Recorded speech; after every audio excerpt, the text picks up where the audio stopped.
आप भले इसके बारे में सोचें या ना सोचें, आपको इससे फ़र्क पड़े या ना पड़े, लेकिन ये सवाल तो करना पड़ेगा। आप इसको इस बात से समझिए कि महज़ 11 साल की एक बच्ची हर सुबह 6 बजे उठ जाती है, ब्रश करती है, नहाना-धोना करती है, नित्य क्रियाएँ करती है और 7 बजते-बजते कंधों के ऊपर स्कूल का एक भारी सा बैग लिए वो दौड़ पड़ती है। कई बार नाश्ता भी इतनी जल्दबाजी में होता है कि कुछ खाया, कुछ प्लेट में छूट गया, पता ही नहीं चलता।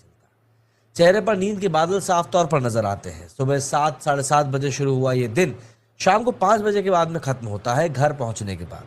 लेकिन तब भी ट्यूशंस बचे होते हैं, इसका भी प्रेशर दिमाग पर हावी होता है। वापस लौटते हैं तो होमवर्क, फिर डिनर और बस दोबारा से बिस्तर तैयार कर दिया जाता है अगले दिन की जंग के लिए लड़ने को तैयार होने के लिए। ये वो बच्ची है या वो बच्चे हैं जिनके पास ना तो खेलने का वक्त है, ना ही पार्क जाने का समय, ना ही थोड़ी देर रुककर कुछ सोचने की फुर्सत है। और ये बात सिर्फ रिया की नहीं बल्कि आज शहरी घरों के अमूमन हर एक बच्चे की हो चुकी है। और ये कंडीशन न्यू नॉर्मल सी बन चुकी है।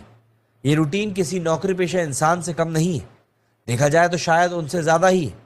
बड़े शहरों के स्कूल अब ज़्यादा समय तक चलते हैं ताकि पढ़ाई, एक्स्ट्रा करिकुलर एक्टिविटीज़ और कामकाजी माता पिता की सुविधा का ध्यान रखा जा सके। लेकिन इसका असर बच्चों पर सीधा सीधा पड़ता है। देखिए, कामकाजी माता पिता के लिए स्कूल के लंबे घंटे राहत की बात है। गुरुग्राम के मार्केटिंग प्रोफेशनल और चौथी कक्षा के बच्चे के जो पेरेंट्स हैं, उनका कहना है कि मुझे सुकून मिलता है कि मेरे बेटी स्कूल में सुरक्षित है। आज स्कूल में खेल कर, एक्टिविटीज़ करके, खाना सब कुछ मिल जाता है। ये उनका एक तरीके से दूसरा घर है। लेकिन घर पर रहने वाले माता पिता इससे खुश नहीं हैं।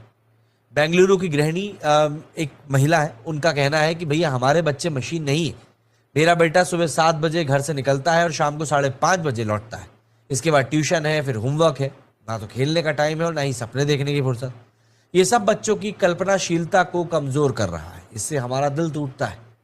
अब देखिए, 90 के दशक में स्कूल सुबह 8 बजे शुरू होकर दोपहर 1:30 या 2 बजे तक खत्म हो जाते थे। बच्चे घर लौटकर खाना पीना खाते थे, दोपहर की नींद लेते थे और फिर खेलते थे या फिर दादा दादी के साथ में समय बिताते थे। बाल मनोवैज्ञानिक डॉक्टर वंदना सूद बताती है कि वो दोपहर की नींद सिर्फ आराम नहीं थी बल्कि बच्चों के दिमाग और इमोशंस के लिए ज़रूरी थी। ये उनकी पढ़ाई को बेहतर करने और कहीं ना कहीं तनाव को कम करने में मदद करती थी। आज की भागदौड़ भरी जिंदगी में बच्चों को ये मौके नहीं मिलते हैं। शिक्षक और काउंसलर अब दावा करते हैं कि प्राइमरी क्लास के बच्चों में भी सामाजिक चिंता, चिड़चिड़ापन और मानसिक थकान बनी रहती। वहीं दिल्ली की एक स्कूल काउंसलर कहती हैं कि कई बच्चे ब्रेक में बस सोना चाहते हैं या फिर अकेले रहना चाहते हैं। वहीं इसके ऊपर स्कूलों का भी तर्क सामने आता है कि भैया लंबे घंटों को वो लोग होलिस्टिक लर्निंग का हिस्सा बताते हैं। उनके मुताबिक रोबोटिक्स, योग, कोडिंग और परफॉर्मिंग आर्ट जैसे प्रोग्राम्स के लिए ज़्यादा समय चाहिए होता है, जो पहले के छोटे शेड्यूल में पॉसिबल नहीं है। तो इन सब के बीच में आखिर बच्चों का पॉइंट कहाँ है? इस बहस में बच्चों की आवाज़ दब चुकी है। कुछ बच्चे दोस्तों के साथ समय और एक्टिविटीज़ को पसंद करते हैं, लेकिन ज़्यादातर बस थक चुके होते हैं।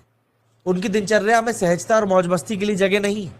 लेकिन माता पिता, टीचर्स और नीति निर्माताओं को रुक कर सोचना होगा कि क्या हम बच्चों को इमोशनल रूप से मजबूत और संतुलित बना रहे हैं या उन्हें बचपन से ही बड़ों की भागदौड़ में ढाल रहे हैं। शायद अब वक्त आ चुका है कि हम बच्चों के बचपन को वापस लौटाएं, जहाँ स्कूली दिनों में जल्दी खत्म हो जाया करते थे और बच्चे धूप में खेला करते थे, किताबें पढ़ते थे, दोपहर की नींद का आनंद लेते थे और विटामिन डी की और B12 की गोलियां नहीं खाते थे।